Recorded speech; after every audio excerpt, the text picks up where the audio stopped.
Hello, this is David Perlman for Conversations at TheWholeNote, and I'm very pleased to be here finally with Peter Oundjian. Well, it's very nice to be here, David. And on the road, our standard 4 questions are, first of all, what did we drag you away from for this interview? I have been rehearsing all day. Mm-hmm. We started the morning with Tchaikovsky 6, and we rehearsed that for a fairly long time. And then we did Rossini, La Scala di Setta. And then we had a lunch break, except that during the lunch break, the orchestra was being introduced to our new CEO, which was Jeff Melanson, it was very exciting, very charming, lovely, warm guy, full of imagination and ideas, and very open, and it was a really nice meeting. But then I had to leave because I had a rehearsal with Jean-Yves Thibaudet on the James Macmillan piano concerto and the Shostakovich first piano concerto, which he's playing with Andrew McCandless, our principal trumpeter. And then at 1:30 we started the rehearsal. No, we did the Rossini again because we wanted to just tie it up, and then we did Macmillan, break, Macmillan, Shostakovich, and that went on. So that was about 5.5 hours, 6 hours of rehearsal, something like that. And this being May 5th, 2012, just to put it 2014. 2014, there you go. So 2 years you're functioning in. I thought, look, should be the future 2 years. That's for concerts. That's for concert tomorrow night, Thursday night, and then the Shostakovich is instead of the Macmillan at the weekend on Saturday night and Sunday afternoon up at the Westin. Okay. So there we are. So that's what you took me away from. Took you away from, and then after you run out of here, you're heading off to meet the German Consul General, who would like to have a conversation with me about some connections. So that's the life of a music director. There's always plenty of different things going on.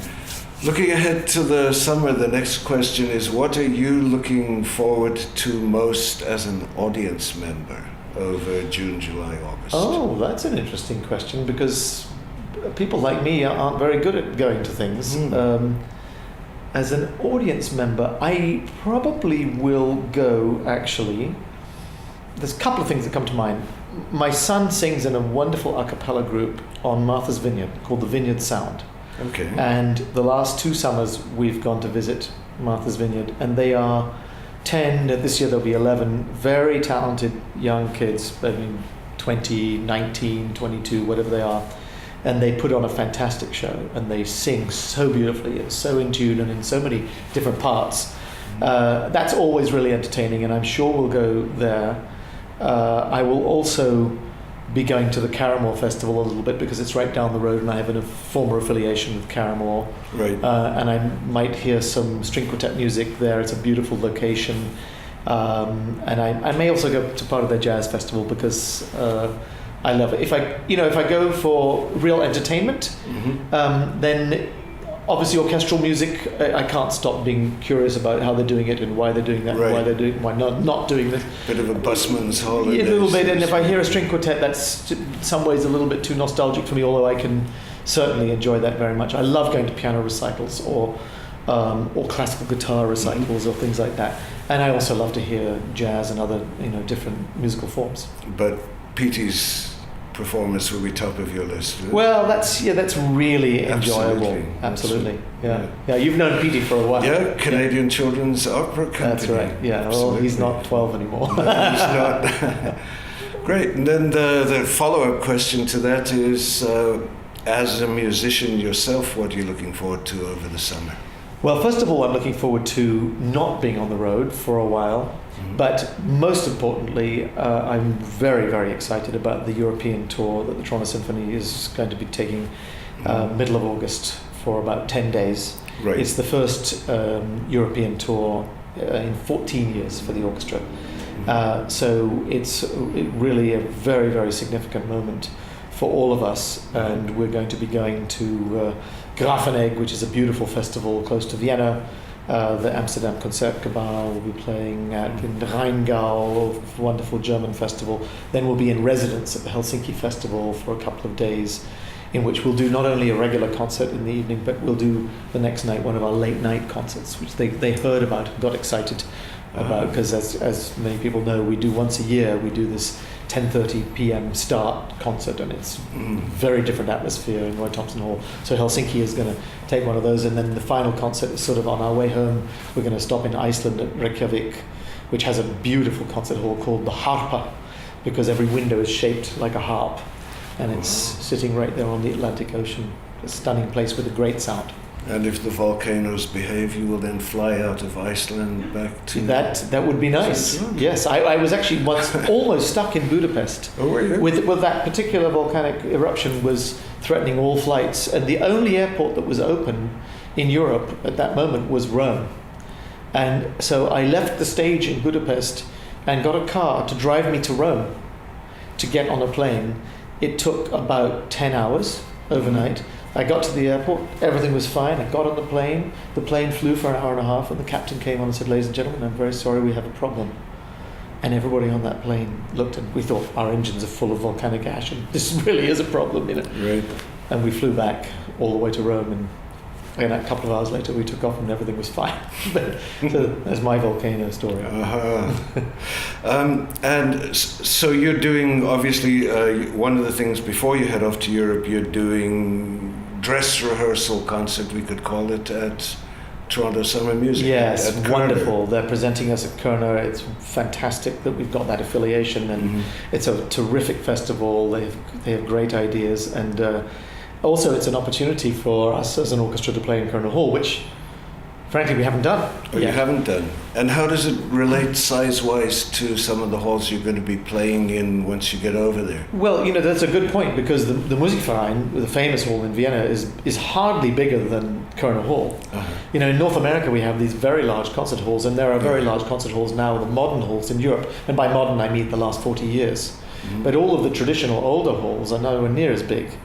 And so the Concertgebouw, for example, is somewhere between the size of Kerner Hall and the size of Roy Thompson Hall.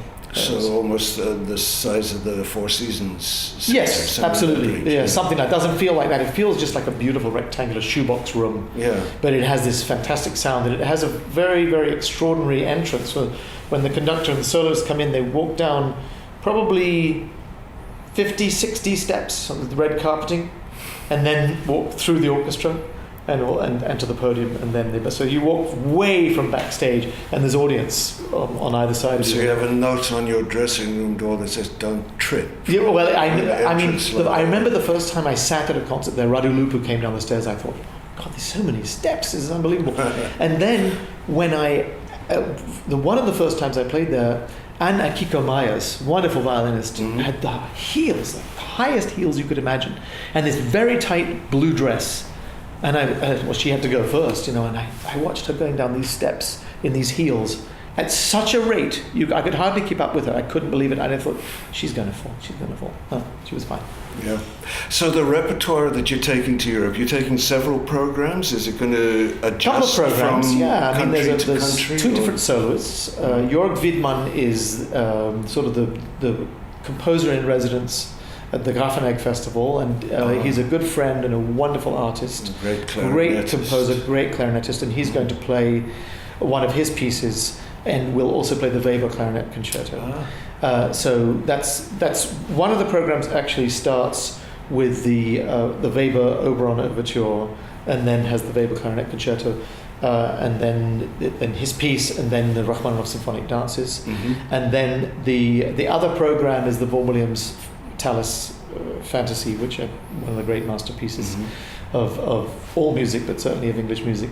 And then James Ennis is going to play Tchaikovsky, and then we will do the symphonic dances in that program as well. But in Helsinki we'll play Shostakovich 11, which is the very, very powerful, extraordinary symphony, which is about Bloody Sunday and all the tragedy and the story around that. You snuck in a rehearsal with Widmann when he was here in Toronto last month. We're sneaking in a rehearsal of the symphonic dances this Saturday with the Shostakovich. You know, you rehearse when you're going on tour. You have to figure out how to find the rehearsals, because sometimes you can't get the orchestra together for very long before you leave. Yeah. And so, yeah, it's a jigsaw Because puzzle. Wiedmann was here to do a program of all his own music at New Music concerts. That's right. That's right. Great program. Fantastic. Yeah. Oh, he's such a warm. His music is fascinating because in some ways it can sound quite complex, but actually the gestures are very, very traditional in many ways and very warm. And he, as a musician, is full of tenderness. And so when he plays all of this extraordinary stuff and quarter tones and bending sounds and double harmonic things and a clarinet, he's always making music. So the thing that people fear, I think, about new music is that it's not going to say anything to them. And maybe there have been some examples of new music that it's quite difficult to access. I wouldn't deny that. I don't blame people for having a certain fear, but when it's played with the kind of sincerity and passion and understanding, conviction, then you can find it on another level. It doesn't have to be, oh yes, I get that harmony. Oh yes, I love that tune. I'm going to whistle it going home. It can be discovered in a different way. Yeah, absolutely. There's an emotional through line to his work that is extraordinary. It's absolutely lovely to watch. Yeah. Last of the mandatory 4 questions is, what are you already embroiled in now, other side of the summer? What are you already working on for next season? Your spare time? Well, for your next season or for some great hidden project you haven't told anybody else about and you're going to tell me about for the first time. Right. Well, we have... Scoop. An interesting... First of all, I'm doing Mahler 8 again in a couple of weeks, and that is a great privilege ask any conductor, how many times have you conducted Mahler 8? If they say they've done it 10 times, they're probably not telling you the truth. It's so unlikely that they would have done, because you just can't put it on. It's huge, capacity and 3 choirs and all this kind of stuff. But I'm very fortunate to be doing it for the second time in 2 years in Scotland. And that's a mammoth piece and very important to grasp the emotional language fully and the emotional journey fully before you embark on the very first rehearsal, which is in about 2 weeks. So that's something very much on my mind. And then I'm also learning the Thomas Addis Violin Concerto. And this is probably the 6th or 7th rather complex contemporary concerto that I'm doing this season, quite apart from any other contemporary piece I've done. So it's been quite a season. I did the Brett Dean Viola Concerto in Berlin recently. Very, very complicated piece. And it takes many, many hours to live with those scores and try to find the conviction of the piece and just be ready to lead the orchestra in what to them can look like quite a mystery from all they have is one line. So I've been working on the Addis, which I'm playing with Augustin Haderlich, wonderful violinist, also in Scotland. And then on the other side, the opening of next season, we have a lot of wonderful things, which everybody can read about. But the bigger planning, it's very interesting because the Toronto Summer Music Festival has started to emphasize just this summer exactly what's been on my mind for the last 6 months, which is how fascinating it is, this sort of eruption of 20th century musical language. I mean, by the early, say, 20s, in 1920s, you could suddenly no longer have any idea when music might have been written. If you listen to it now, if it was Schoenberg in the beginning of serialism, you think, my God, that could have been written tomorrow. It seems so modern to us. In fact, there's probably very little music that's that strictly 12 tone that's being written even today. At the same time, you had composers emerging. Well, you still had Rachmaninoff and Strauss writing in very honest romantic language most of the time, and then other romantics developing like Samuel Barber and so on. And then you had the sort of polytonal but non-modernists like Shostakovich and Britten, and then you had the people who were so influenced by folk music, the styles of Kodály and even the music of Bartók, which was so fascinating on so many levels and had a kind of cosmic quality to it. And if you think about the 19th century, if you listen to a piece of music, you can say, yeah, that's probably, that's early 19th century. The only thing that would confuse you is late Beethoven.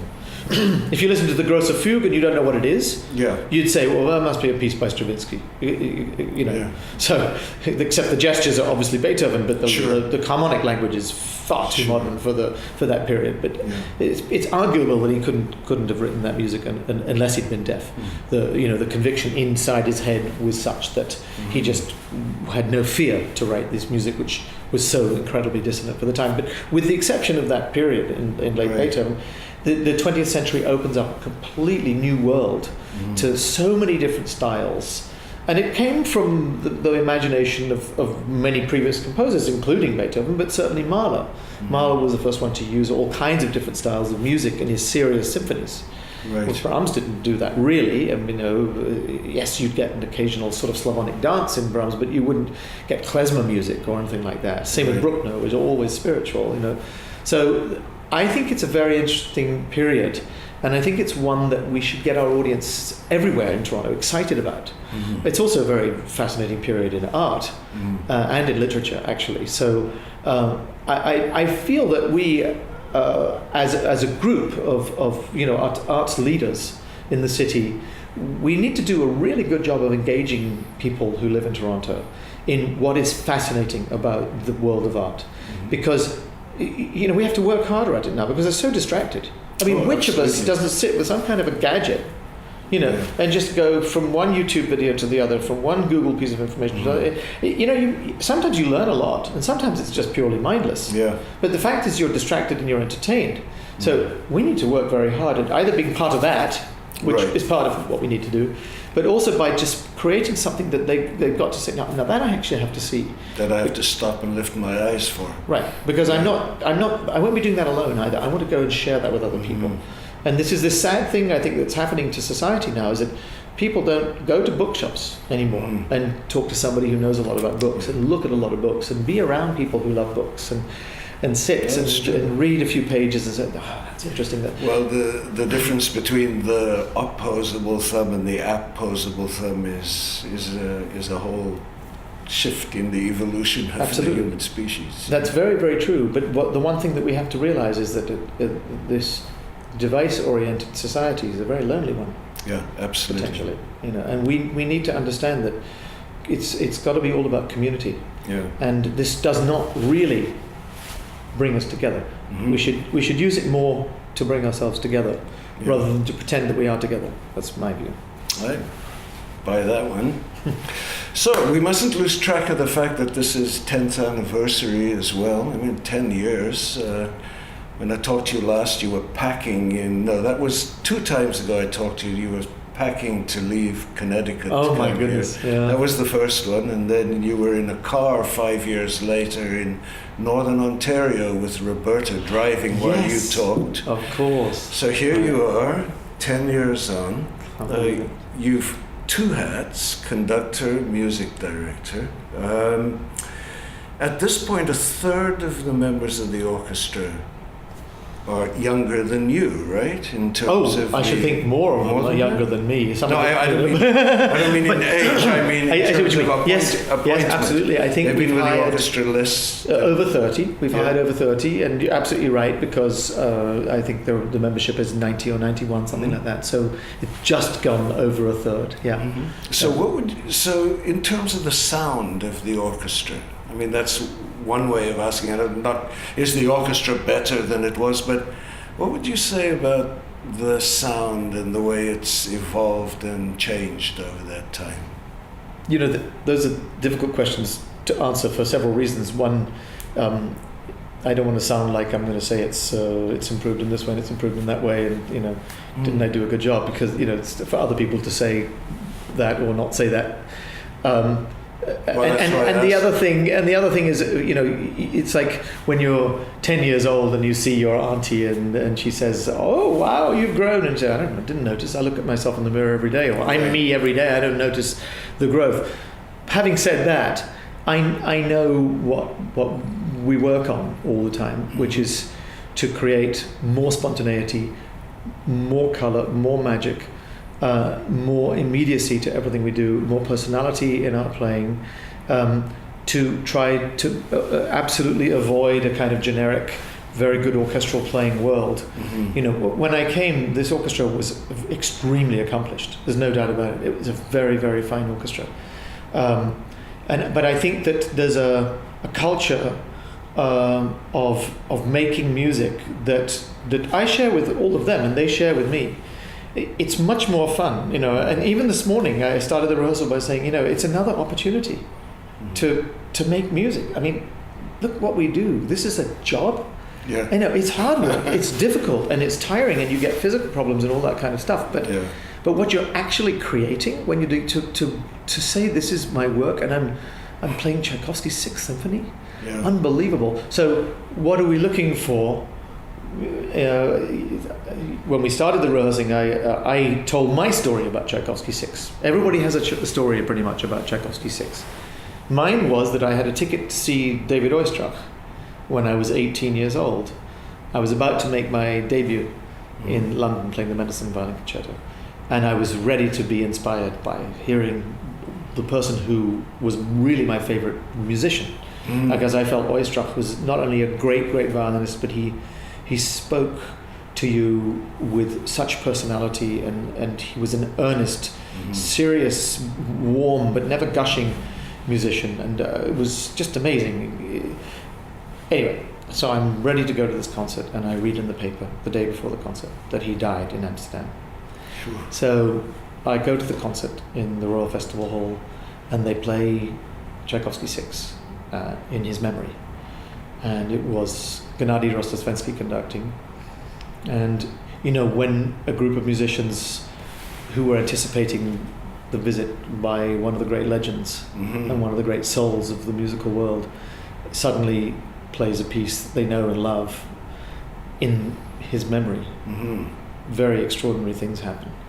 And we should always play it like that. Yeah, because it's always somebody's first. Exactly. If you're lucky. Yeah. You know? Yeah, and somebody's always just died as well. This is also I mean, true. it's, you know, we live with death. That's part of being alive. We live with tragedy. So you know, the idea that we have to play another Tchaikovsky 6. You can sometimes feel that way when you wake up in the morning, but once it starts, once you get yourself into that mindset, it is, as what you said, it's the first time for somebody. Think about that person who's never heard it before. Oistrakh's Mendelssohn was the first one I ever heard on recording. Fantastic. Well, that's what I grew up with. The incredible example of Oistrakh is if one listens to the cadenza of the Shostakovich First Violin Concerto, which is one of the most popular YouTube videos, and it is absolutely astounding. I mean, that among all the great violinists and all the great videos of violinists you see, I think that's probably the greatest example of of somebody expressing so many powerful emotions with such total conviction. It's astounding. I was talking a few weeks back with, lucky enough to sit with Clemens Helsberg from the Vienna Phil, who was in town for a symposium actually, and sitting with Bruce Surtees, who's one of our writers, and they were musing. I could sit back and watch the two of them talking about recordings, and they were musing on how there used to be a time when you'd turn on the radio and you'd hear the orchestra and it had its sound. You'd say, yes, that's the Cleveland, or that's this orchestra or that orchestra, because there was a kind of fingerprints, a sonic fingerprint, and that these days it's harder for an orchestra to achieve that kind of thing. There's far more great orchestras. Yeah. Is there more homogeneity in the playing? It's interesting you said, because we used to say that, you know, about 20 years ago. We already started saying, you know, now you listen to a violinist and you used to know, oh, that's Szigeti, that's Milstein, that's Heifetz, that's Isaac, you know, that's Oistrakh. Yeah. And then it came to the point where maybe there were so many great violinists that came out of the same school, although several of the ones I mentioned came out of a similar school, but I mean, you know, the communication in a way ruins individuality, because listen to that, I could imitate that. I mean, I grew up listening to Oistrakh, but I also grew up listening to Itzhak and Pinky. Yeah, right. And, you know, you listen to those guys' sound and you think, I wouldn't mind making it sound like that. So the next thing you do is you go in there and you start, And then you discover you're making your own. Yeah, and you want to sound like Pinky. I remember sitting down and playing the Dvorak Terceta with Pinky once, and it was like a vibrato fest. Right. Like, wow, he played a phrase with that vibrato, and I'm going to do it just as well. So there's a little bit of that imitation that inevitably happens because of the fact of recordings, actually. So when the recordings started, they were picking up a kind of culture that had gone on independently of everybody else's culture, so they were able to have their own style. Yeah. But I still think among orchestras, you can hear there's a certain kind of luxury to the sound of the Boston Symphony, and maybe a certain kind of intimacy and perfection to the sound of the Cleveland Orchestra. New York Philharmonic, very robust, Vienna, so fine, so tender. Berlin just can do anything. TSO, beautiful winds these days. The sound of the winds. Well, absolutely. Your symphony is lovely. But then, then you listen to the Minnesota Orchestra, or the Cincinnati Symphony, or the Toronto Symphony, and you go, well, wait a minute, this is actually. Is it really? I mean, how many people could tell the difference? Really, is this to say, "Oh, that's really not as good"? It's pretty. I mean, and I just named 3 orchestras that, the St. Louis Symphony. Obviously, there are many orchestras I could mention that just play so beautifully. And it's something Maniac said to me at the beginning of his career. There were those 10 orchestras that you long to be invited by because they played so wonderfully. And that number, he says, he thinks it's grown to, around the world, it's like 40, 50. Wow. Absolutely first-rate orchestras. So maybe we're lucky to live in this world. Yeah. Tell me a bit about the way orchestras configure themselves. At the Hall, it was interesting because the LA Phil was in, and their seating arrangement was quite different. Then when Barreto was here with the TSO, he had the first violins and the seconds sitting across the stage. I notice you usually choose first, seconds, violas, cellos, as but not always. Not always, but more often than not, unless the piece has some kind of particular antiphonal quality. More and more we'll play, Mozart and Beethoven. We can do. It does depend on the hall somewhat. Depending on how the music is written, if you can hear very well across the stage of a hall, then having the antiphonal effect of the first and seconds is great. But when the orchestra sat like that, it was a much smaller orchestra. Right. And it was playing in a much more intimate space. And frankly, they didn't have microphones on them going, you're not together. It was an intimate space and more resonant. And, we didn't look for perfection in those days so much. So once we got into recording, people started to notice, it was Stokowski always who said that, it's not together. And they don't sound, in octaves, they don't sound so rich. Put them together, they sound great in recording. So it was that. And, only in the 30s, really, that orchestra started to sit first and seconds. Now, Barreto did something interesting because he had firsts, violas, cellos, seconds. Now, I don't like personally splitting the violas and the seconds because they're in most music they're very much intertwined. But I love the sound. I mean, Czech 6, we're doing firsts, cellos, basses, violas, seconds, because the piece is so much written like that. So I choose a little bit. I think it's also very good for the orchestra to move around a bit. It's very good for they hear different players. It unifies them in a different way. It makes it fresh, and they're very cooperative with it. If they complain, it's only backstage. They don't do it to me.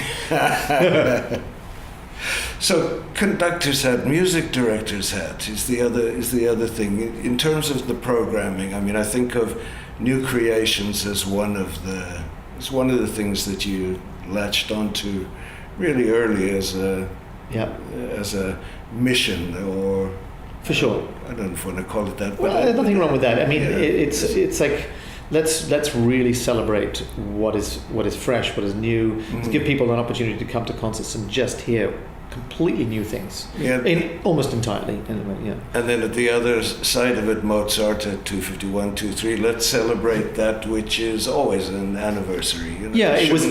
Frankly, it was a snowbird issue. Everyone said to me when I first arrived, "Oh, January is impossible. It's such a slow month. Everyone just had Christmas." And I said, "Well, Mozart's birthday is in January. Why don't we just do a Mozart festival?" I mean, lovely for the orchestra anyway. And it's a great way to sort of cleanse oneself at the beginning of the year.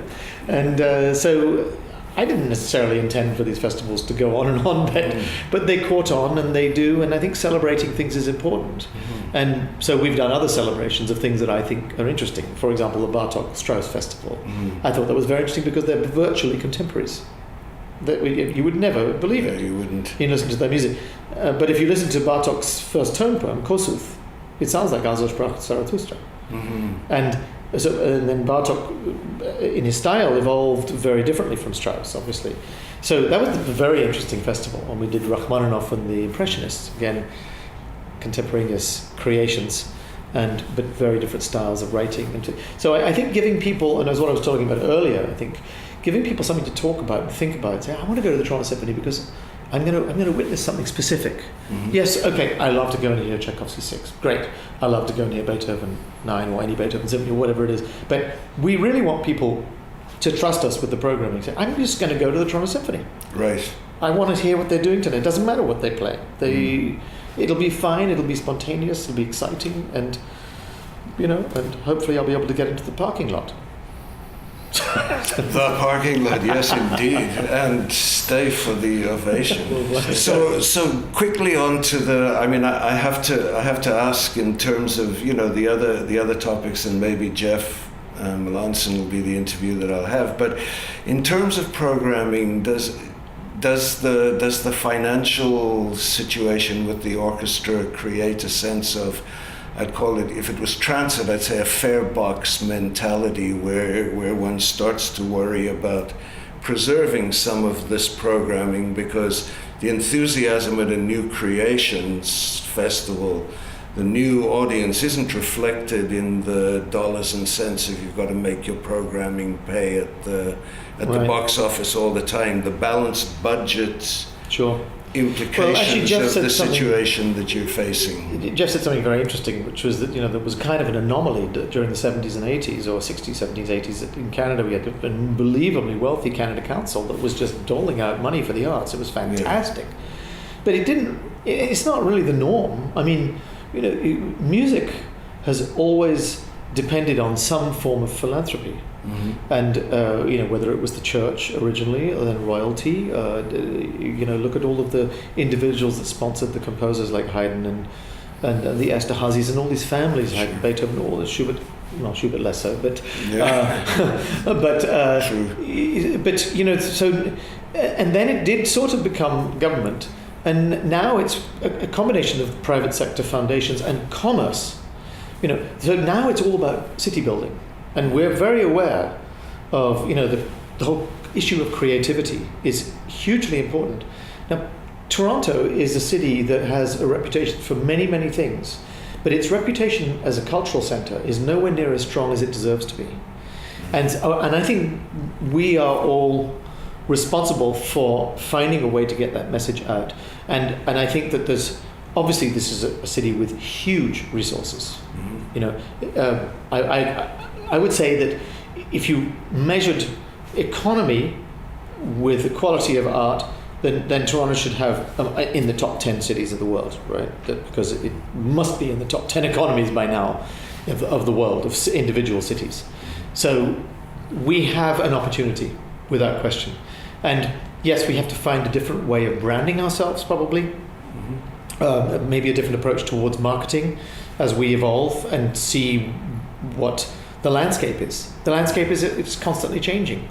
And yes, fortunately I can say that Jeff is intent on programming things that are great and things that are interesting, rather than things that he thinks people will simply buy tickets to. We have to find a way to be fascinating no matter what we're doing. So that's the goal for the future. Danger and opportunity. There you are. Lovely, thank you. Very welcome. Just wonderful to talk to you. Yeah, you too.